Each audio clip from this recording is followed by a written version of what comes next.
Sponsored by Jagadamba Ultra Premium OPC Cement.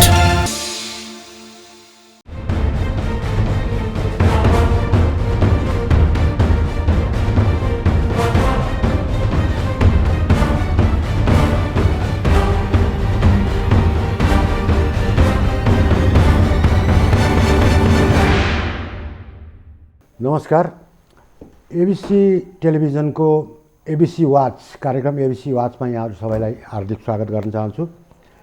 आज को ABC watch में हामीले विशेष गरी विश्वव्यापी रूप में कोरोना संकट पछि नेपाल जस्ता मुलुकहरूको कृषि र कृषि अर्थतन्त्र में कुन रूपको प्रभाव परेको छ त त्यो प्रभाव अहिले तात्कालिक रूप में हामी त्यो प्रभाव कम गर्नलाई के गर्न सक्छौं र एउटा लामो बाटो अर्थात् भोलि गएर अहिले जुन विश्व लेभलका संस्थाहरूले दिइराखेका चेतावनी भोकमरीको समस्या आउन सक्छ भन्ने जस्ता चेतावनीहरूसँग जुझ्नका लागि हामीले कृषि अर्थतन्त्रलाई दिगो बनाउनको लागि के गर्न सक्छौं त्यसबारेमा हामी आज समष्टिगत रूपमा छलफल गर्दैछौं र यसका लागि हामीसँग हुनुहुन्छ तीनजना कृषि क्षेत्रमा विशिष्टता प्राप्त व्यक्तिहरू।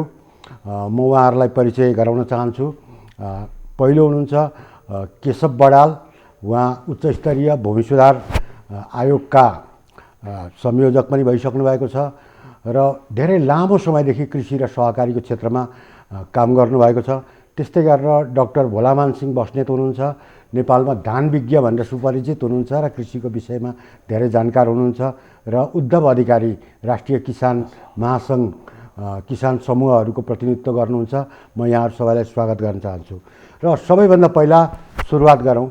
नेपालको अहिलेको कुल गार्हस्थ उत्पादनलाई हेर्ने हो भनेदेखि 27 र यो वर्षको भर्खरै तथ्याङ्क विभागले सार्वजनिक गरेको प्रक्षेपणमा चाहिँ 27.8% कुल गार्हस्थ उत्पादनमा कृषिले योगदान गर्छ भनेर भनिएको छ र एकातर्फ त्यो छ र दोस्रोतर्फ चाहिँ मुलुकको 65% जनसङ्ख्या कुनै न कुनै रूपमा कृषिमा आश्रित छ र यो अवस्थामा अहिले विशेष गरेर कोरोना सङ्कटपछि मुलुकले अपनाउनै पर्ने एउटा बाध्यता लकडाउनको स्थितिमा कृषिमा निकै ठुलो सङ्कट आयो। उत्पादनहरू चाहिँ बाहिर बजारसम्म लैजान सकिएन, उत्पादन सङ्कलन पनि गर्न सकिएन, बाली भित्र्याउन सकिएन, बजारसम्म लैजान सकिन, उपभोक्तासम्म पनि पुग्न सकेन भन्ने किसिमका गुनासाहरू आएका छन्। यहाँले कसरी यो चाहिँ मूल्याङ्कन गर्नुहुन्छ यो लकडाउनपछि अथवा कोरोना सङ्कटपछि हाम्रो कृषिमा परेको असरलाई कसरी मूल्याङ्कन गर्नुभएको छ? म श्री केशव बडालज्यूबाट सुरु गर्न चाहन्छु। हार्दिक धन्यवाद छ। यो लकडाउनको परिस्थिति भनेको चाहिँ मानव इतिहासमा 5000 वर्षको इतिहासमा यो पहिलोचोटि हो यो प्रकृतिको। अहिले 7 अर्ब 80 करोड विश्व जनसङ्ख्यामध्ये चाहिँ करिब 4 अर्ब मान्छे भनेको टोटल्ली लकडाउनभित्र छन्। 2/3 नै छ। 2/3 भन्दा बढी। अब अरू पनि अर्ध लकडाउनको अवस्थामा छन्। हुनाले एक दिन श्रम नगर्दाखेरि एकदम थोरै दैनिक ज्याला हिसाब गर्ने मात्रै हो भने पनि 200 अर्ब डलरको चाहिँ उत्पादन ह्रास हुँदो रहेछ एक दिनको। यो 4 अर्ब मान्छेको दैनिक ज्यालाको न्यूनतम ज्याला एभरेज विश्वभरिको हेर्दाखेरि चाहिँ हुँदो रहेछ भनेपछि एकातिर यो स्थिति आएको छ भने अर्कातिर भएको उत्पादन खास गरेर पेरिसेबल अथवा चाहिँ सर्ने गल्ने कृषि वस्तुहरू हैन ठाउँमा उत्पादकले बिक्री गर्न नपाउने, उपभोक्ताले खान नपाउने परिस्थिति पनि सिर्जना भएको छ। त यो स्थितिलाई उत्पादक र उपभोक्ता बीचको कनेक्सन गराउनको निम्ति पनि यसले अप्ठ्यारो बनाएको छ।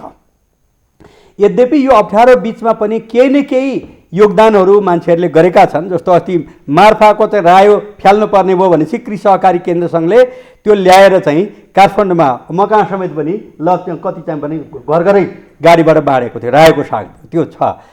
अब तर के छ भने यो सबैतिर त्यो छैन।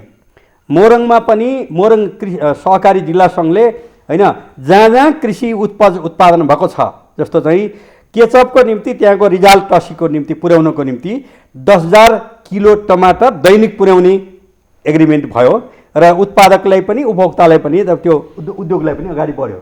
भने यसरी हामीले व्यापक रूपमा देशभरिको नेटवर्कभित्र चाहिँ अनुरोध गऱ्यौँ कि यो खेर जाने दिनु हुँदैन।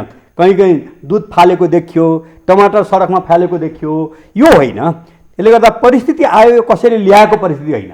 यो विश्वमा अचानक चाहिँ आइपुगेको कोरोना भाइरस र चाहिँ लकडाउन भएको हुनाले यो अप्ठ्यारोलाई हरेक नागरिकले सप्ठ्यारोमा बदल्नको निम्ति इनोभेटिभ ढङ्गले प्रत्येक नागरिक लाग्नुपर्छ र प्रत्येक किसान लाग्नुपर्छ र कृषि क्षेत्रको उत्पादनको निम्ति चाहिँ हाम्रो अधिकांश पारिवारिक खेती भएको हुनाले, हाम्रो ठुल्ठुलो फार्म मात्रै छैन, पारिवारिक खेती भएको हुनाले आफ्नो खेतबारीमा आफै काम गर्ने भएको हुनाले लकडाउनको बेलामा पनि आफ्नो परिवारका सदस्यहरू अब सामाजिक दूरी जुन तोकिएको छ, राज्यले तोकिया छ, त्यो अनुसार काम गरेर अगाडि बढ्न पर्छ भनेर हामीले भन्यौँ र धेरै ठाउँमा त्यो काम गरिराख्नु पनि भएको छ धेरैतिर। तर के छ भने जस्तै भए पनि त्यहाँसम्म पुग्नको निम्ति खास गरी सहरी क्षेत्रमा धेरै ठुलो समस्या भयो।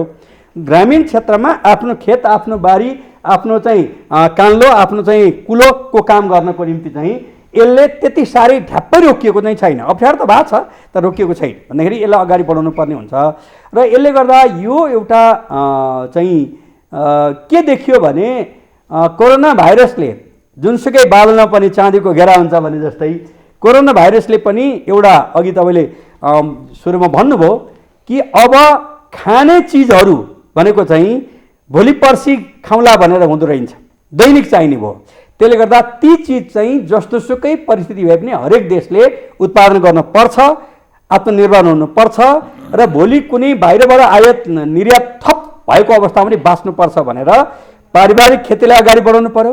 सहरी क्षेत्रमा चाहिँ कौशी खेतीलाई अगाडि बढाउनु पर्यो र अहिले झन्डै 20% जमिन चाहिँ बाँझो बसेको अवस्था छ। हाम्रा उर्वरक श्रम शक्ति चाहिँ विदेश गएको कारणले गर्दा त्यस्तो ठाउँमा चाहिँ अब फार्मिङ, प्रकृतिको खेती, सहकारी खेती, व्यक्तिगत खेतीलाई चाहिँ जोड दिनुपर्छ। र अहिले सामान्यतया यो कोरोना आइसकेपछि विदेशमा गएका हाम्रा श्रमिक दाजुभाइ दिदीबहिनीहरू करिब करिब 8 लाख, मेरो अनुमानमा 8 लाखभन्दा बढी चाहिँ आउने सम्भावना छ त्यहाँ चाहिँ।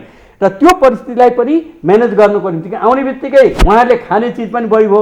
अहिलेको चाहिँ जति खपत हुन्थ्यो त्योभन्दा चाहिँ 33 लाख बराबरलाई बढ्ने भयो, उत्पादन चाहिँ घट्ने भयो भनेदेखि हामी माइनसमा जान्छौँ। हो, त्यसले गर्दा चाहिँ अब भनेको कम्पनी हिसाबले कहाँ जान्छ, सहकारी हिसाबले कति जान्छ, राज्यको हिसाबले कति जान्छ र व्यक्तिगत खेती इत्यादिको निम्ति, समूहगत खेतीको निम्ति पनि जोड दिनु जरुरी छ। र जसले गर्दाखेरि चाहिँ आयातको परिस्थिति नहुँदाखेरि पनि हामी आत्मनिर्भर बन्न सकौँ।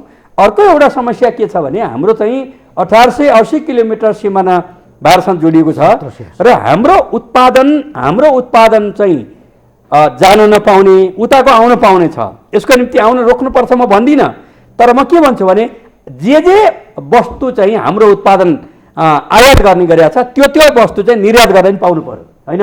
काउली आयात हुने तर निर्यात नपाउने हुनु भएन, परवर आयात हुने निर्यात नपाउने हुनु भएन भने यति गर्यो भनेदेखि चाहिँ, किन हाम्रो देशको लाम्चो अवस्था भएको हुनाले इलामको चिज चाहिँ अब यता सुदूरपश्चिम चाहिँ अथवा कञ्चनपुरमा पुर्याउन सकिँदैन, त्यहाँको त्यहीँ बेच्ने हो भन्दाखेरि यसरी चाहिँ उत्पादकलाई विशेष ढङ्गले अरू प्रोटेक्सनमा भन्दिनँ। अहिलेको परिस्थितिमा म के भन्छु भने आयात जे हुन पाउँछ त्यो निर्यात हुन पाउनु पर्यो। त्यो चाहिँ हाम्रो छिमेकी राष्ट्रसँग वार्ता हुनु पर्यो, कुराकानी हुनु पर्यो र उत्पादनलाई प्रोत्साहन गर्नु पर्यो।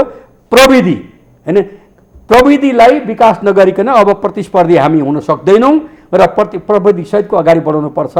र यो कोरोनाको कहरबाट एउटा के भयो भन्दाखेरि हामी कसरी यस्तो अवस्थामा पनि सस्टेन गर्ने, अगाडि बढ्ने भन्ने कुरोको निम्ति चाहिँ विशेष आउनुपर्छ र भर्खरै आउन लागेको बजेटमा पनि यी कुरा सम्बोधन हुनुपर्छ भन्ने मलाई लाग्छ। धन्यवाद। अलिकति अगाडि जाउँ। म डाक्टर भोलामान सिंह बस्नेतज्यूसँग जान चाहन्छु। अब अहिले चाहिँ खासमा चाहिँ खेती किसानीको सिजन सुरु हुन लाग्यो। हिउँदे खेतीको त लगभग मध्य सिजनै भइसक्यो। बर्खे खेती पनि सुरु हुनको लागि 1-2 महिना मात्रै बाँकी छ। तर अब हाम्रो अवस्था के छ भन्दा मल, बिउ अनि सबै चिजहरू त बाहिरबाट ल्याउनुपर्छ। हाम्रो आफ्नो त छैन, हामी अधिकांश चिजहरू चाहिँ बाहिरबाट ल्याउनु पर्ने अवस्था बाँचेका छौँ। यस्तो अवस्थामा चाहिँ जस्तो सरले अघि भन्नु पनि भयो, बडालज्यूले पहिला भन्नुभयो कि कौशी खेती गरौँ, यो गरौँ, यो गरौँ। ती विकल्पहरू कसरी अगाडि बढाउने, कसरी मूल्याङ्कन गर्नुभएको छ? यो विशेष परिस्थितिमा चाहिँ अब एग्रिकल्चरलाई अगाडि बढाउनको लागि कसरी जानुपर्छ भन्ने मूल्याङ्कन गर्नुभएको छ यहाँले? जस्तै अहिले त म के भन्छु विशेष भयो विषम परिस्थिति पनि भयो अहिले कोरोना भाइरस जुन समस्या आयो हामीलाई फेरि यो नेपालमा मात्रै होइन तपाईँको संसारलाई यसले पिरो ल्याएको छ यसले अनि त्यो भएको नाताले के भन्छु म भनेदेखि तपाईँको म जहिले पनि एउटा यस्ता छलफलका कार्यक्रममा एउटा कुरा उठाउँछु के तपाईँको हाम्रो भन्ने चलन के छ भने मेरो बाजेले घिउ खाथे मेरो हात सुङसुङ भनेर भन्ने चलन छ के अनि म चाहिँ के हुन्छ त्यो मात्रै भनेर अब हामीले पनि केही गर्नु पर्यो जस्तै खेती गर्नलाई पनि ज्ञान विज्ञान प्रविधिको आधारमा खेती गर्नु पर्यो अब हाम्रो खालि त्यो बाजेले घिउ खाथे मात्रै भनेर हुँदैन अब किनकि जनसङ्ख्या चाहिँ तपाईँको घट्नेवाला छैन हेर्नुहोस् खेतीयोग्य जमिन फेरि बढ्नेवाला छैन त्यस हुनाले त्यो बढ्दो खेतीयोग्य बढ्दो जनसङ्ख्यालाई घट्दो खेतीयोग्य जमिनबाट खुवाउन प्याउन आय आर्जन गर्न अथवा एक्सपोर्ट निर्यात समेत गर्नलाई चाहिँ ज्ञान विज्ञान प्रविधिको आधारमा भएर खेती चाहिँ गर्न पर्यो जुन अहिले हामीले अब धेरै त अब नकारात्मक कुराहरू गऱ्यौँ होइन अब एउटा सकारात्मक कुरो पनि के छ भन्नुहुन्छ भने हाम्रो जुन युवा युवतीहरू बाहिरबाट नेपालमा भित्रे कति लाख 8-10 लाख भनौँ एउटा प्लस पोइन्ट चाहिँ के हो भने तपाईँको जनशक्ति भयो अब पहिला त खेत बाँझो भयो काम गर्ने मान्छे छैन बुढाबुढी केटकेटी मात्रै भयो भन्ने कुरा आउँथ्यो अब त्यो जनशक्ति चाहिँ एउटा प्लस एड भयो अनि त्यस हुनाले त्यो गर्नाले के छ भने अब तपाईँको एउटा म चाहिँ जहिले पनि एउटा फेरि के एउटा इस्यु उठाउँछु भने विज्ञलाई प्रयोग गर्न पर्यो भन्छु हेर्नुहोस् है म तपाईँको विज्ञ भनेर फेरि म जहाँ गएँ नि विज्ञ प्राविधिक त भन्छन् जहाँ नार्कमा जानुहोस् विभागमा जानुहोस् म चाहिँ नि विज्ञ चाहिँ नि त्यो व्यक्तिलाई भन्छु जसले पढेर गरा हुनु पर्यो सफलतापूर्वक उसले त्यो कार्य सम्पादन धान उत्पादन गरा छ कि मकै छ कि माछा गरा छ कि पढेर पर त्यस्ता विज्ञहरूको राय सल्लाह लिन पर्यो भन्छु के तपाईँको अनि जस्तो यो विज्ञको फेरि राय कुरा चाहिँ नि लिएको चाहिँ सुन्दिनँ धेरै जस्तो किसानलाई त हामीले सोध्यौँ भने के भन्नुहुन्छ भने ल कृषिमा तपाईँहरू के समस्या छ भन्नुहोस् भन्यो भने के भन्नुहुन्छ बिउ मल सिँचाइ सहुलियतमा ऋण पाएन भन्नुहुन्छ विज्ञ पाएन भनेर किसानले भन्नुहुन्न त्यो विज्ञ भने त त्यस्तो व्यक्ति हो त्यसले मल बिउ सिँचाइलाई सबैलाई उ गरेर उत्पादन बढाउने बाटो देखाउँछ व्यावसायिक खेती कम भएर निर्वाहमुखी बढी भएर विज्ञ नखोज्या हुन् कि त्यो त अब तपाईँको व्यावसायिक रूपमा जानु पर्यो हामीले हेर्नुहोस् अब जस्तै हाम्रो खेती प्रणाली भने कस्तो छ भने थोरै जग्गा छ त्यसमा नि के छ जे पनि छ त्यहाँ खाद्यान्न बाली छ तरकारी छ फलफुल छ कुखुरा भेडा बाख्रा सबै लगाएको छ अनि कोहीले गर्ने त्यो चाहिँ व्यावसायिक खेती त्यो त खेती प्रणालीलाई हिसाब त ठिक भयो तर व्यावसायिकताको रूपमा जान गर्न पर्यो यान्त्रिकरणको कुरा नि गरिरहेछौँ हामीले अनि एउटा तपाईँको गर्न चाहिँ नि गाह्रो छ तर गर्नै पर्ने कुरा नेपालमा चाहिँ के छ भने चक्लाबन्दी खेती हुनु चाहिँ अति जरुरी छ हाम्रो बडालजी त्यो अध्यक्ष हुनुभएको थियो फेरि त्यो भूमि सुधार आयोगमा फेरि खुमलटारमा छलफलमा नै आउनुभएको थियो अनि मैले चाहिँ के भनेको थिएँ भने चक्लाबन्दीको हामीले कुरा गरिरहेछौँ अहिले म त त्यस्तो व्यक्ति हो जसले त्यो चक्लाबन्दी गरेर खेती गरिरहेको छु भनेर जनकपुरमा 530वटा टुक्रा थियो हेर्नुहोस् त्यहाँ पनि होइन टुक्रा छ जग्गा त्यो 530वटा टुक्रामा अहिले त्यो फार्ममा 113वटा प्लट बनाएको छ एउटा प्लट तपाईँको 8 रोपनी अथवा 12 कट्ठाको छ हेर्नुहोस् चैते धान भन्यो चैते धान काटेर वर्षे धान लगाउनु पर्यो त्यो चैते धान गरेर 500-600 रुपियाँमा फेरि 700 रुपियाँमा धान खेती गर्नुपर्छ हामीले अनि एउटा प्लटमा तपाईँको 3टा 4 पाङ्ग्रे ट्र्याक्टर दौडाउँथ्यो कि यान्त्रिकरण भने त्यो दौडाएर अनि चैते धान गरेर वर्षे धान पनि हामी त्यही सजिलैसँग हामी त्यसो गरेर आउँथ्यौँ त्यसो हुनाले अब मैले भनिरह जोड दिन खोल्या चाहिँ नि त्यो विज्ञहरूको राय विज्ञ मात्रै भएर नि हुँदैन फेरि उत्पादकको त बढाउन त मल पनि चाहियो 1 किलो नाइट्रोजनले 20 किलो धान फलाउँछौँ भन्छौँ क्या हामी अनि उन्नत बिउ पनि चाहियो उन्नत बिउले मात्रै पनि 15देखि 20% उत्पादन बढाउँछ भन्छौँ हामी अब सिँचाइ त मोटो नै हो कृषिको त्यसो हुनाले यी सबै तारको अनि अर्को बजारको कुरा आउँछ अहिले फेरि अवश्य हेर्नुहोस् अनि के भनिन्छ भने कुनै पनि कृषिमा सफलता हासिल गर्नको लागि रिसर्च पुश एन्ड मार्केट पुल हुनुपर्छ भन्छौँ कि हामी अनुसन्धानले धकेलेको प्रविधि त्यो गरेर उत्पादन भएपछि बजारले नि ताने हुनु पर्यो अब बजार भएन भने फेरि किसान पस्छ फलाएर मात्रै त हुँदैन त्यस हुनाले त्यसरी लिङ्क भएको हुनाले त्यो बजार पनि अति जरुरी मैले देखिरहेको छु अब अर्को हेर्नुहोस् अब मैले जोडेँ भने यस्ता समस्याहरू त हामीले विगतमा नि भोगेका छौँ अहिले भोगिरहेको छ अब भविष्यमा नि जस्तै सन् 2007-08 अहिले 20 भयो हेर्नुहोस् होइन 11-12 वर्ष अगाडि विश्व खाद्य सङ्कट आएको थियो। त्यो विश्व खाद्य सङ्कट आएको बेलामा तपाईँको हामीले त अब यहाँ चामल है धानहरू महिनाको 2 अर्बभन्दा बढीको आयात गरिरहेछौँ। त्यसको 90% भन्दा बढी भारतबाट आयात गर्थ्यौँ। अनि त्यो विश्व खाद्य सङ्कट आयो बेला भारतले के गर्दै भन्नुहुन्छ भने एउटा मसिनो हुन्छ एउटा मोटो हुन्छ धान चामल। मसिनो भने बासमती, नन गैर बासमती भन्छ। त्यो सर्वसाधारणले खाने त फेरि गैर बासमती हो। त्यो गैर बासमती धान चामल र गहुँ 4 वर्षसम्म भारतले अरू देशमा निर्यात गर्न प्रतिबन्ध लगाइदिएको। अनि त्यो बेलादेखि म एउटा इस्यु के उठाउँथेँ भने हामीले भारतसँग पनि आयात गर्न नसक्ने धान चामल हेर्नुहोस्। अनि देश आफै पनि आत्मनिर्भर नहुने हो भने तपाईँ हामीसँग पकेटमा पैसा भयो भने त्यो धान चामल किन्न नसक्ने अवस्था आउँछ भने जुन आयो कहिले नाकाबन्दी भनेको छ, अहिले कोरोना यो आयो। त त्यसमा देशलाई नै आत्मनिर्भर बनाउनु के हामी बाँच्नको लागि पनि अरू देशको मुख ताक्ने त भन्ने होइन। त्यसमा देशलाई आत्मनिर्भर गराउनु पर्छ। आत्मनिर्भर गर्न पनि सक्छौँ हामी। त्यसैले मैले भनिरहेको जहिले पनि जोड दिइरहेको छु नि, विज्ञ जसले पढेर सफलतापूर्वक धान उत्पादन गरेका छ कि मकै भयो, गहुँ हो होइन, मुख्य 3टा बाली हाम्रो 31 लाख हेक्टर, त्यस्ता विज्ञलाई किसानले राय सल्लाह लिनु पर्यो। सरकारले पनि त्यो खोज्नु पर्यो। विज्ञ भन्छु त्यो खोजिया देख्दिनँ म हेर्नुहोस्। त्यसैले मैले भने जस्तो विज्ञहरू भयो भने चाहिँ हाम्रो त्यो योजना कार्यक्रमहरू सफल हुने चान्स बढ्छ। अब हाम्रो देशमा त मैले मात्रै भने अरूले नि भन्छ हाम्रो देशमा त यो राम्रो मान्छे खोज्ने चलनै भएन। हाम्रो मान्छे खोज्ने अनि कहाँबाट विकास हुन्छ देशको। अहिले चाहिँ जस्तो यो वर्ष चाहिँ के कस्तो प्रभाव परेको छ तपाईँसँग त केही रिपोर्टिङ आएको छ? जस्तै तपाईँ के छ भन्नुहुन्छ भने अब भन्नु न गत वर्ष भन्यो भने अब मैले उदाहरणको लागि धानको यसो उसो गरेँ धान चामलको धानकै मुख्य कुरा आउँछ। सही हो, प्रमुख खाद्यान्नमा मतलब 50% भन्दा बढी देन त धानकै छ। अब फेरि थाहा हामीलाई चाहिँ आर्थिक हेरौँ धानको उत्पादन बढ्यो भने देशको आर्थिक वृद्धि माथि जान्छ। यस वर्ष त भयो भने तल आउँछ। करिब 1 खर्ब 50 अर्बको धानको कारोबार हुन्छ नेपालमा। त्यो आर्थिक हिसाबले गर्नु 1 खर्ब 50 अर्बको। त्यसो हुनाले अनि म बेला अब फेरि यो समस्या त म त पहिला पनि यो आम सञ्चार माध्यममा उठाउँथेँ के तपाईँको। अब हेर्नुहोस् है जुन हाम्रा युवाहरू विदेशमा गएका छन् 50औं लाख युवाहरू गएका छन्। म के भन्थेँ भने अगाडि नै यो कोरोना समस्या आउने बित्तिकै त्यो 50औं लाख युवा युवती बाहिर जाँदाखेरि नि हामी महिनाको 2 अर्बभन्दा बढीको धान चामल आयात गर्थ्यौँ। अब त्यो बाहिरको नेपाली भित्र आइदियो भने के गर्ने त? 9-10 लाख टन पुगेको थिएन हेर्नुहोस्। अब उनीहरू अब अहिले आयो अब होइन आइरहेछ अझ पनि अब आउन सक्नुहुन्छ। त्यस हुनाले हामीले देशले नै एउटा चाहिँ नि तपाईँको आत्मनिर्भर गराउनु पर्यो। अनि मेरो त एउटा सुझाव के पनि हुन्थ्यो भने तपाईँको एउटा हामी देशमा एउटा उच्च स्तरीय खाद्य सुरक्षा मिसन बनाऊ न। उच्च स्तरीय राष्ट्रिय खाद्य सुरक्षा मिसन बनाऊ। अब त्यसमा विभिन्न सरकारवालाहरू राख्नुपर्छ। अनि विज्ञलाई चाहिँ नबिर्स्यो। म जहिले पनि त्यो कुरा उठाउँछु है विज्ञ चाहिँ मैले भने जस्तै हुनु पर्यो। फेरि पढेर गरे हुनु पर्यो। त्यस्ता विज्ञ भयो भने अनि हाम्रो कार्यक्रम सफल हुन्छ। जस्तै उदाहरणको लागि म त कहिले त अब हामी क्रिटिकल्ली कुरा गर्नुपर्छ भन्छु कि तपाईँको।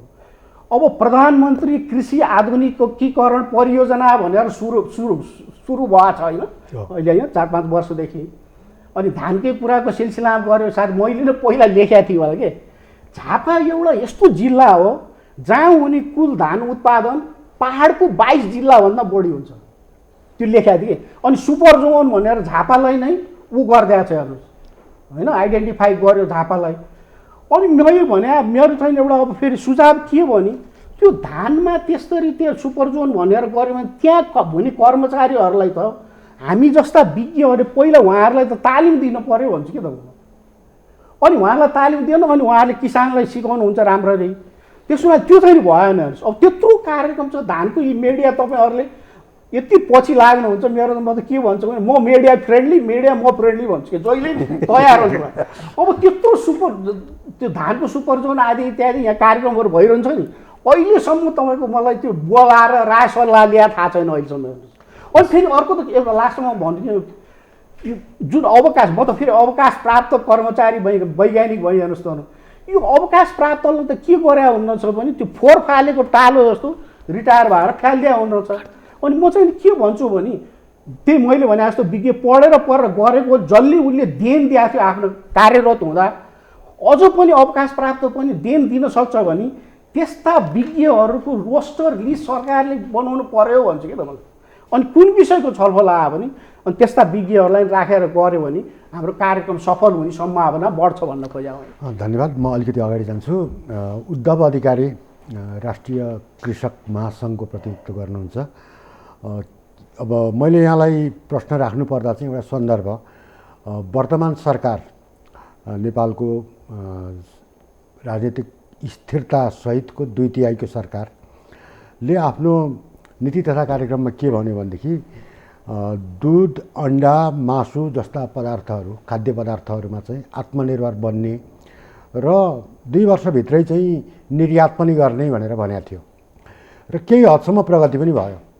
कुखुराको मासुमा अनि त्यसपछि गएर अन्डामा र दुधजन्य पदार्थहरूमा हामी झन्डै आत्मनिर्भरताको स्थितिमा पुगेका पनि हौँ।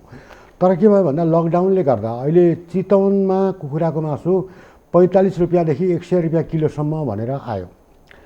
आजै मात्रै मैले अखबारहरूमा पढेको थिएँ कति हजार 10 करोड बराबरीको तरकारीहरू चाहिँ त्यत्तिकै कुहिएर गयो भन्ने किसिमको आयो।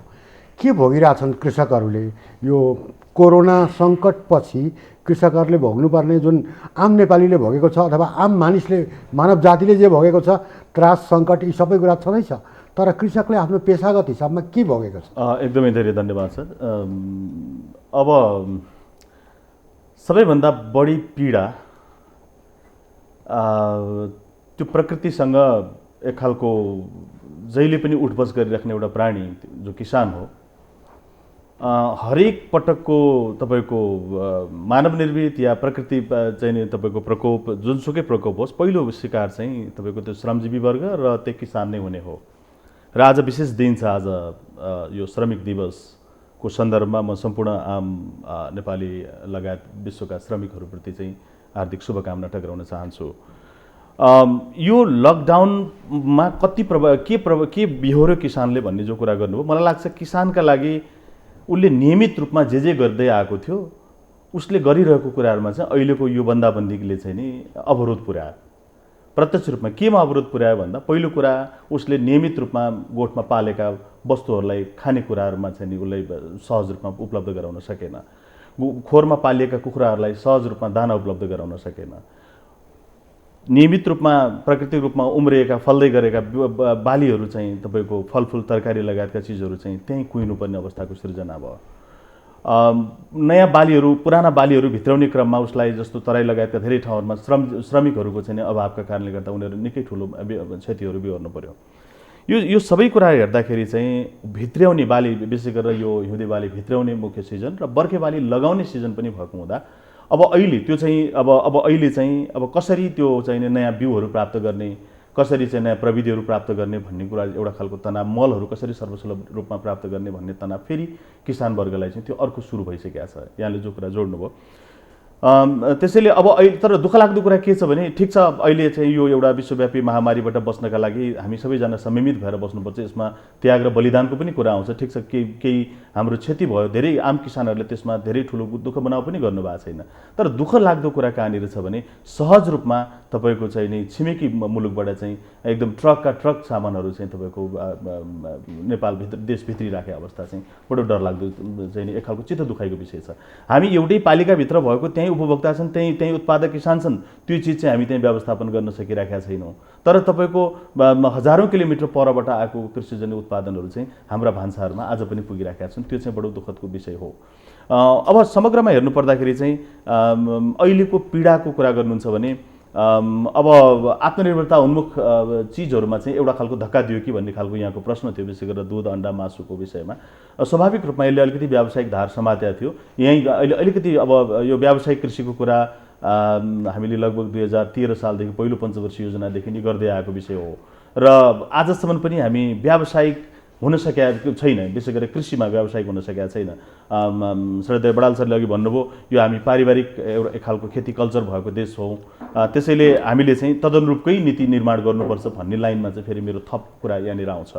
हामीले यो तपाईँको कृषिको व्यावसायीकरण, यान्त्रिकीकरणका कुराहरू धेरै अगाडिदेखि गर्दै आयौँ। ठिक छ, चाहिन्छ, त्यो पनि चाहिन्छ। तर नेपाल जस्तो देशमा जुन चाहिँ दुईवटा विशाल अर्थतन्त्र भएका ठुला देशहरू जसले कृषिमा ठुलो, उनीहरूको स्केल पनि ठुलो छ, उनीहरूको लगानी पनि ठुलो छ, ती देशहरूसँग हामी प्रतिस्पर्धी कृषि गर्न सक्छौँ कि सक्दैनौँ भन्ने कुरा चाहिँ अहिले हामी कम्तीमा पनि यो चाहिँ 60-63 वर्षपछि चाहिँ हामीले यसलाई सोच्नुपर्ने चाहिँ बेला भएको छ अब।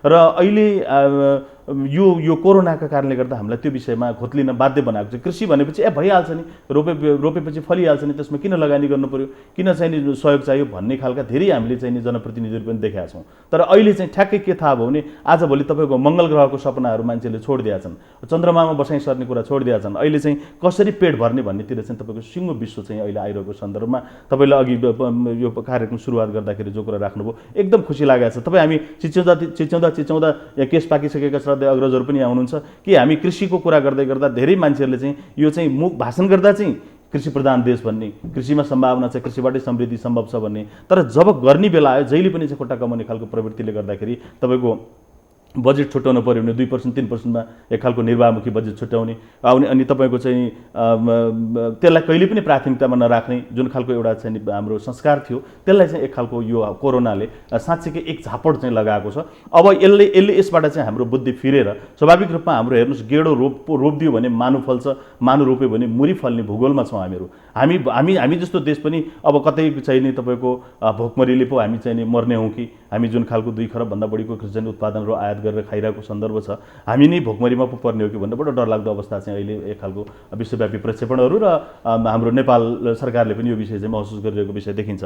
त्यसैले कृषिमा जुन खालको समस्याहरू झेलिरहेको छ आम किसान वर्गले, त्यो किसान वर्गलाई अब उनीहरू पहिलो कुरो त उनीहरूको सम्मानमै समस्या थियो, स्वाभिमानमै समस्या थियो। हेर्नुहोस् के गर्नुहुन्छ तपाईँ भने म खेतीपाती गर्छु, यो त एकदमै तल्लो दर्जाको मान्छे रहेछ भनेर एक खालको सामाजिक इज्जत पनि चाहिँ एक खालको अब चाहिँ नि मान्छेले तौलेरै इज्जत दिने खालको पेसा थियो। अब चाहिँ होइन, खेतीपाती गर्नुपर्ने चिज रहेछ। अहिले तपाईँको हामी हरेक दिन तपाईँको यो अहिलेका सामाजिक सञ्जालहरूमा देखिरहेका छौँ, मसँग गाडी छ, बङ्गला छ, मसँग अथाह सम्पत्ति छ, तर मैले खान पाइनँ, कृपया अब यो खाने चिज चाहिँ बडो महत्त्वपूर्ण रहेछ भनेर तपाईँ हामीले दिनैपछि सुनिरहेका छौँ। धेरै अरबपति खरबपतिहरू चाहिँ रोएर चाहिँ तपाईँको युट्युबमा चाहिँ सन्देशहरू दिइरहेको हामीले देखिरहेका छौँ। त्यसैले यो महत्त्वपूर्ण चिज चाहिँ नि खाद्यान्न उत्पादन गर्ने किसान वर्गको सम्मानको, उनीहरूको पहिचानको र एउटा चाहिँ नि अवस्था सिर्जना भएको छ। यो कोरोनाले यो चाहिँ नि यो के भन्छ कालो अघि चाहिँ नि के भन्छ चन्द्रमाभित्र चाहिँ सेतो घेरोको पनि कुरा गर्नुभयो। यो अलिकति किसानको स्वाभिमानमा वृद्धि गर्ने कुरामा यसले केही न केही योगदान पुर्याएको महसुस हुन्छ। अब धेरै मान्छेहरूले चाहिँ पहिला खानेकुरै महत्त्वपूर्ण रहेछ भन्ने कुरामा चाहिँ सबै एक ठाउँमा आउनु भएको छ। त्यो हाम्रो लागि चाहिँ एक खालको यो नेपालको लागि पनि एक खालको अवसरको कुरा हो र आम नेपाली किसानको लागि गर्वको कुरा। धन्यवाद। अब फेरि अगाडि बढौँ, म बडाल सरसँग आउन चाहन्छु। यहाँले अघि भन्नुभयो खाद्यान्नहरू चाहिँ जस्तो हामीले उत्पादन गर्ने वस्तुहरू जसरी भारतबाट आयात हुन्छ, स्पष्टै भनौँ भारतबाट आयात हुन्छ, भारतबाट जसरी आयात हुन्छ त्यसरी निर्यात पनि गर्नुपर्छ भनेर भन्नुभयो। अनि भोलामान सरले के भन्नुभयो भनेदेखि झापालाई चाहिँ सुपर जोन भनिएको छ धानको, अरू आम जिल्लाभन्दा 23 गुणा बढी फल्छ। तर झापाको उत्पादन नेपालमै आउँछ कि आउँदैन? सामान्यतः हाम्रो अवस्था के छ भनेदेखि, यथार्थ चाहिँ के छ भनेदेखि झापामा जति उत्पादन हुन्छ त्यो सीमा पारी जान्छ र केही महिनापछि अथवा केही वर्षपछि, एकाध वर्षपछि चाहिँ हामी त्यही धान त पाउँदैनौँ, तर त्यहाँको दोस्रो तेस्रो वर्गको धान चाहिँ हामी निकै महँगो किनेर ल्याउने हो इन्डियाबाट। हाम्रो चाहिँ रेकर्ड सिस्टमै छैन कि जति पनि सीमावर्ती जिल्लाहरूमा फल्छन् ती चाहिँ उतै बाहिरै जान्छन्। त्यस्तो अवस्थामा चाहिँ अब जस्तो भारतले त अहिले खाद्यान्न निर्यातलाई कम्प्लिटली रोक लगायो, पूर्णतः रोक लगाइसक्यो यो कोरोनापछि। र विश्व खाद्य सङ्गठनले के भन्यो भनेदेखि भोकमरीमा जान्छौ है तिमीहरू कृषिलाई जोडिदियो भनेर जसरी विश्व स्वास्थ्य सङ्गठनले छिनछिनमा वार्निङ दिइरहेछ, स्वास्थ्यको वार्निङ दिइरहेछ, त्यस्तै खाद्य सङ्गठनले पनि भोकमरीमा जान्छौ भन्ने कुरा गरिसक्यो। र हाम्रो त अघि चरित्र चित्रण गर्नु नै पनि भयो कि अब 7-8 लाख युवाहरू बाहिरबाट आउने, अब तिनलाई कृषिमा जोड्ने उपाय के पहिलो, र दोस्रो चाहिँ अहिले कृषिमा जोड्दाखेरि पनि कृषिका लागि चाहिने आधारभूत कुराहरू मल बिउ दाना जस्ता वस्तुहरूको एकदम नितान्त अभाव छ। त्यसलाई व्यवस्थापन कसरी गर्ने र हाम्रो कृषिको अबको समग्र स्वरूप के हुनुपर्छ, यो जस्तो निर्यात गर्ने उद्देश्यभन्दा पनि हामी आफैलाई आत्मनिर्भर बन्नको लागि चाहिँ के बाटो हिँड्नुपर्छ भन्ने कुरा के छ? हार्दिक धन्यवाद छ। र विद्वान र कृषि वैज्ञानिक साथीहरूले पनि भन्नुभयो आन्दोलनभित्रका साथीहरूले भन्नुभयो र तपाईँको प्रश्न धेरै मूल्यवान छ। अहिले एउटा समस्या चाहिँ के छ भने मनोवैज्ञानिक तर्फ जाउँ, बाहिर गएर जस्तोसुकै काम गर्न पनि तयार हुने, तर आफ्नो खेतबारीमा उकाली ओह्राली घाँस दाउरा होइन गर्ने खेतीपाती गर्ने कुरामा चाहिँ नगर्ने खालको मनोविज्ञान थियो। र अहिले म विभिन्न सञ्जालमा हेर्दाखेरि भनेको चाहिँ आफ्नै देश ठिक रहेछ भन्दा चाहिँ अमेरिका लगायतका विभिन्न देशमा जाने पनि अब हामी आफ्नै देशमा गएर केही गर्छौँ भन्ने एउटा मनोविज्ञानसहित मान्छे फिर्ता आउँदैछन् छन्। एक अर्को कुरो योभन्दा पहिले पनि अब धेरै ठुलो गर्न सकियो म भन्दिनँ, जस्तै भन्दा 6 वर्ष पहिले 16 अर्बको मासु आयात भएकोमा कृषि सहकारी केन्द्रसँग मार्फत भनेको चाहिँ मासु आयातलाई प्रतिस्थापन गर्ने अभियान चलाएपछि अब 2 अर्बभन्दा बिलोमा चाहिँ मासु आयात झर्या छ। पोल्ट्रीमा त हामी आत्मनिर्भर मात्र होइन, अलिअलि मौका पर्दा एक्सपोर्ट गर्न सक्ने तहमा पुगिसकेका हौँ। यो विषय पनि के थियो भने धेरै वर्ष पहिले, म ध्वंसात्मक कुरोको जहिले पनि विरोधी हो, तर धेरै वर्ष पहिले जब मद्रासको सेतो कुखुराको फुल काठमाडौँको गल्ली गल्लीमा वितरण गरेको देखेपछि म किसान सङ्घको एउटा जिम्मेवार पनि भएको नाताले मैले 2 ट्रक जति चाहिँ कुखुराको फुल र ट्रक केही नगर्ने, ड्राइभरलाई केही नगर्ने कुखुराको फुल चाहिँ फुटाइदिएपछि आउने बन्द भयो र यो आत्मनिर्भर हुने जग सुरुवात त्यहाँबाट भएको छ र यसको हबको रूपमा चाहिँ चितवनले अगाडि बढाएको छ। भन्दाखेरि चाहिँ केही कुराहरू अलिकति चाहिँ ड्रास्टिक ढङ्गले जानुपर्छ भनेपछि चाहिँ अर्को कुरा तपाईँले जुन भन्नुभयो धानसँग सम्बन्धित, मेरो प्रश्न भनाइ वैज्ञानिक साथीहरूले अझ थप भन्नु होला कि हामीले धान निर्यात गर्नु हुँदैन र चामल आयात गर्नु हुँदैन।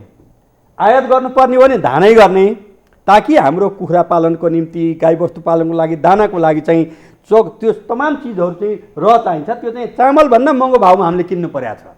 अहिले के भयो भने सीमावर्ती क्षेत्रका हाम्रा मिलहरू बन्द हुने, अनि हाम्रो धान चाहिँ उहाँले भने जस्तै बाहिर जाने, अनि त्यसपछि तयारी चामल आउने, चामल त्यो बिग्रिया हो कि सड्या हो कि क्वालिटीको हो कि होइन केही छैन, हामी खाइरहेछौँ होइन।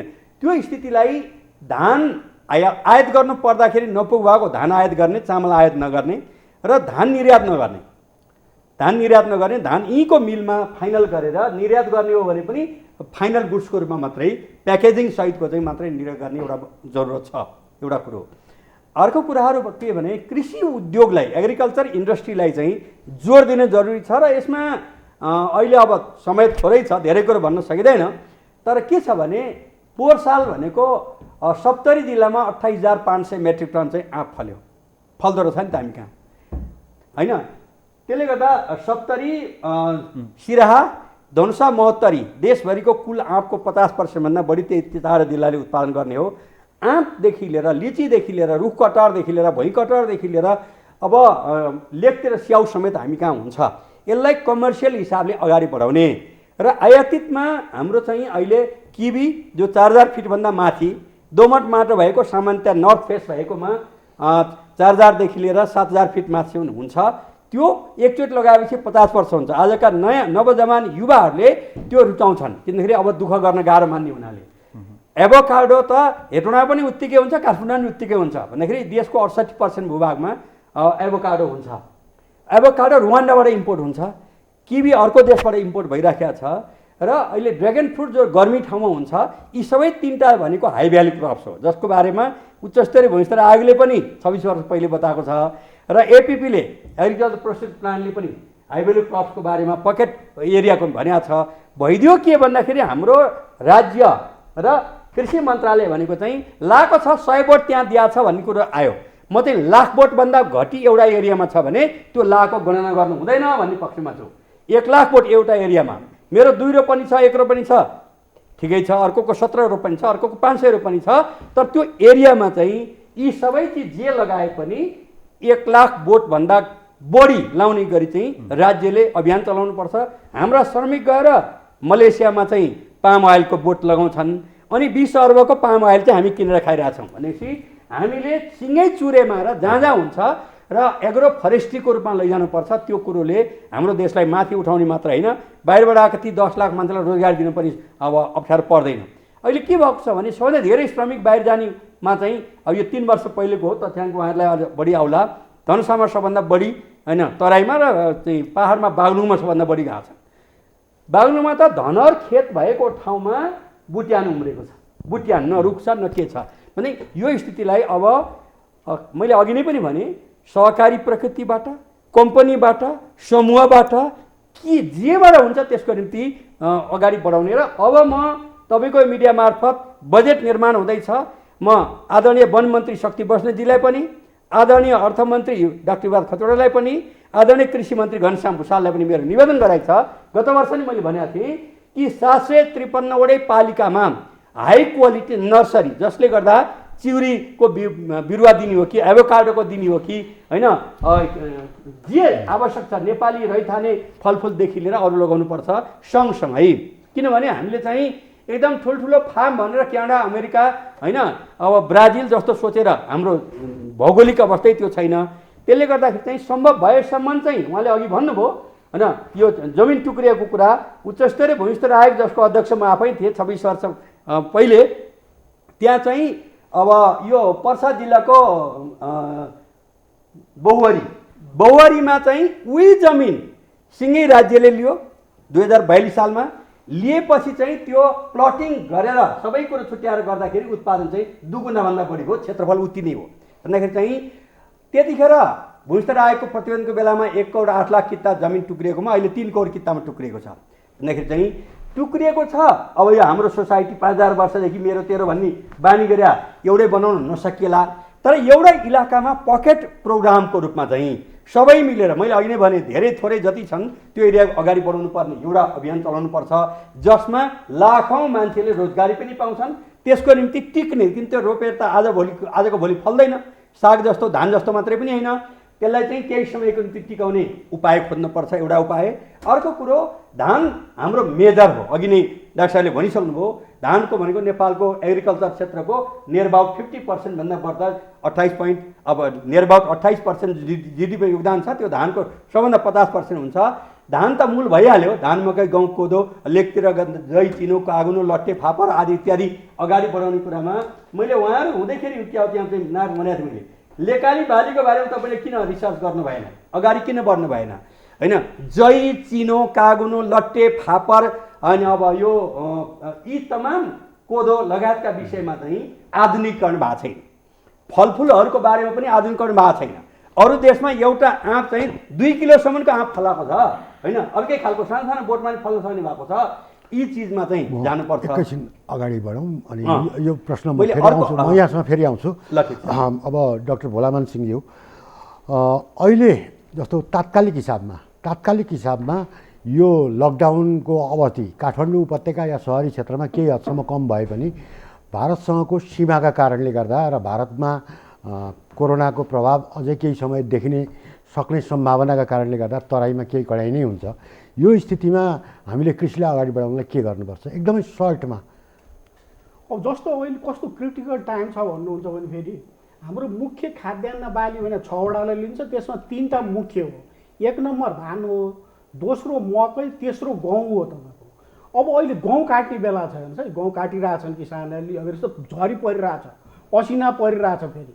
त्यस हुनाले अनि हाम्रो अनुसन्धानबाट के पत्ता लगाएको छ भने एउटा बाली काटेर अर्को बाली जति छिटो लगायो त्यसलाई टर्न अराउन्ड टाइम भन्छौँ हामी, जति छिटो लगायो त्यति धेरै फल्छ।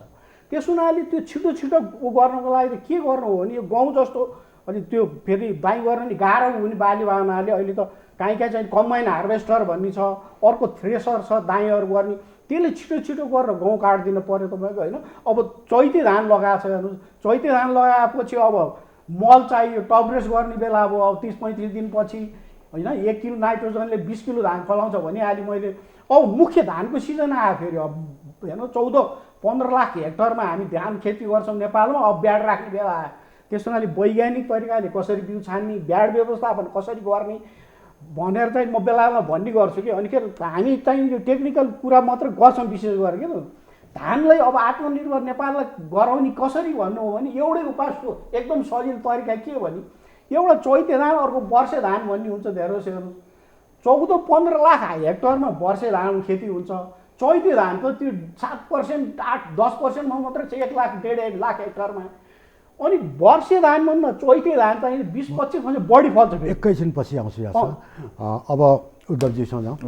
अहिले सरकारले के गरिदियोस् जस्तो लाग्छ तपाईँलाई? यो बिचको यो लकडाउनको अवधिको समयमा कृषि उत्पादन का लागि काम गर्ने अवसरका लागि, बजारसम्म जानका लागि र वास्तविक उपभोक्तासम्म पुग्नका लागि चाहिँ कृषि उत्पादन पुग्नका लागि सरकारले के गरिदियोस् जस्तो लाग्छ यहाँलाई? अब यस्तो छ, यसलाई अलिकति पृष्ठभूमिबाटै भन्नुपर्दाखेरि अहिलेको अवस्था कस्तो छ भने लगभग हामी यो देशको 3 करोड जनसङ्ख्यालाई आधार मान्ने हो भने लगभग 2 करोड एभरेजमा चाहिँ हामी किसान छौँ यो देशमा, जो चाहिँ साना किसानहरू हौँ।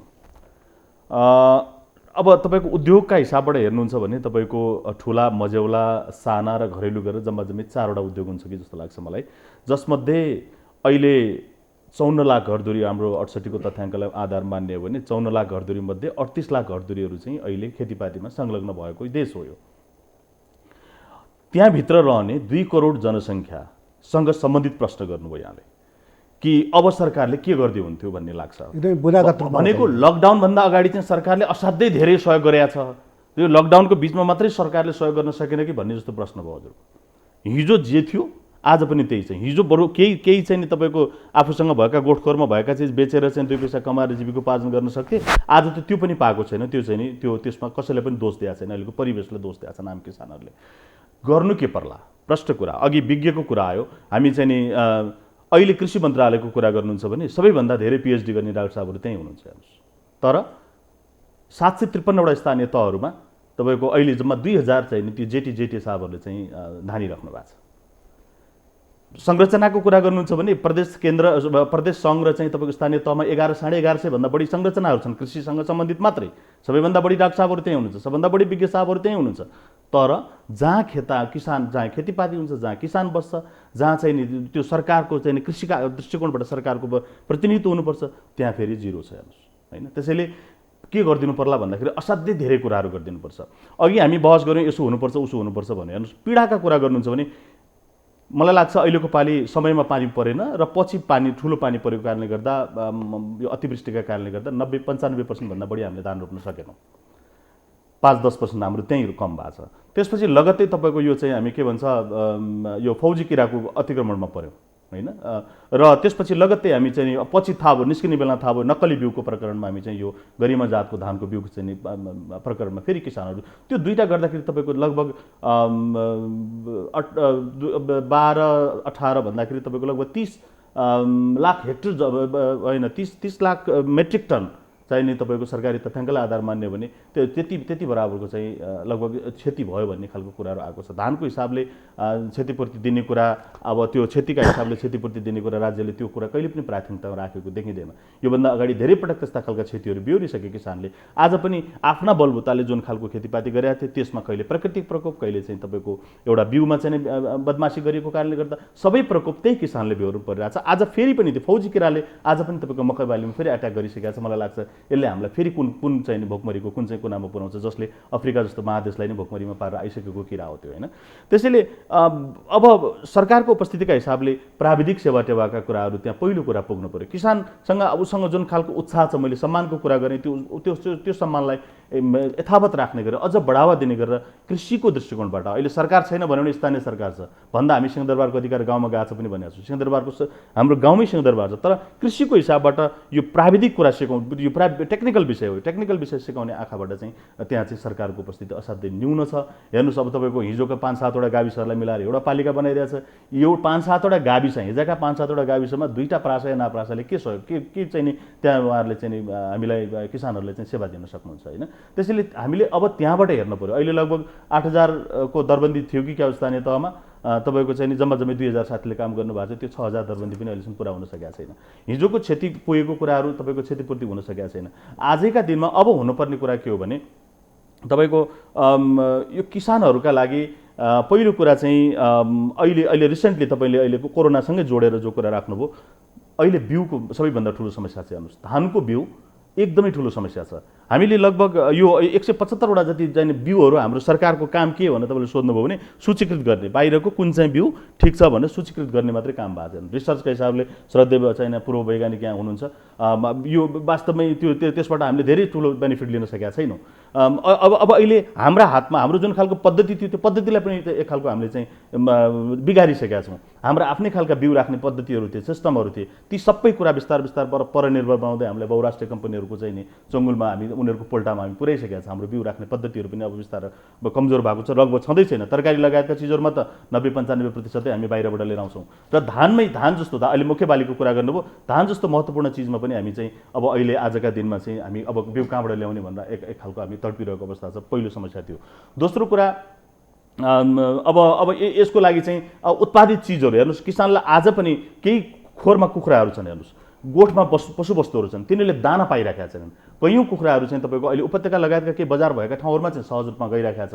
कुखुराहरू अहिले पनि चाहिँ त्यो 170 रुपियाँ प्रति किलो भन्छ, त्यो एभरेजमा उसलाई 250 को सालाखाला आएन, प्रति केजी आएन भने त्यो किसान स्वतः घाटामा जान्छ। हेर्नुहोस् 170 रुपियाँमा उसले कसरी बेच्न सक्छ, त्यसको मूल्य अब त्यहाँ त्यो कम्पन्सेसनको कुराहरू। अब हेर्नुहोस् यो हामी पहिला 32 पानी कापी भन्थ्यौँ, अब श्रद्धेय चाहिँ अग्रजहरूको पालामा कति पानी थियो थाहा छैन, त्यो 32 पानी कापीमा पनि नभरिने समस्याहरू छन् किसानको। त्यसैले गरिदिनु पर्ला के भने अहिले बडो यो हामी गणतान्त्रिक एक खालको मुलुकमा छौँ र मलाई लाग्छ समाजवादलाई एकदम सजिलै व्याख्या गर्न सक्ने र त्यसको एउटा बेत्ता चाहिँ अहिले कृषि मन्त्रालय सम्हालिराख्नु भएको छ र सिङ्गो सरकार नै अहिले चाहिँ अलिकति समाजवादी धारबाट अगाडि बढाउनुपर्छ भन्ने उसमा लागिरहेको सन्दर्भमा अब स्वाभाविक रूपमा भुइँ मान्छेहरूले फिलिङ गर्ने खालको चाहिँ नीति अहिले भर्खर नीति कार्यक्रमहरू बन्ने बेला भएको छ। तिनलाई छुनु पर्यो। 3 करोड जनता मध्ये 2 करोड जनतालाई के कुराले छुन्छ त्यो खालको कुराहरू चाहिँ अब बन्ने नीति कार्यक्रमहरूमा आइदियो भने त्यसले चाहिँ धेरै कुराहरूलाई एकैचोटि सम्बोधन गर्छ भन्ने लाग्छ मलाई। धन्यवाद। यहाँहरू सबैलाई धन्यवाद दिन चाहन्छु। आजको एबिसी वाचमा यहाँहरूले आफ्ना महत्त्वपूर्ण विचार राखिदिनु भयो। विशेष गरी लकडाउन र त्यसपछि उत्पन्न परिस्थिति, कृषिमा उत्पन्न परिस्थितिलाई मिहिन ढङ्गले हामीले केलाउने प्रयास गऱ्यौँ। तात्कालिक समाधानका केही उपायहरू पनि हामीले सुझायौँ र दीर्घकालिक रूपमा कसरी जान सकिन्छ भन्ने कुराहरूमा पनि केही छलफल गऱ्यौँ। भोलिको एबिसी वाचमा फेरि पनि कृषिकै विषय लिएर उपस्थित हुनेछौँ। त्यतिन्जेलसम्मलाई आज्ञा दिनुहोस्। नमस्कार। Sponsored by Jagadamba Ultra Premium OPC Cement.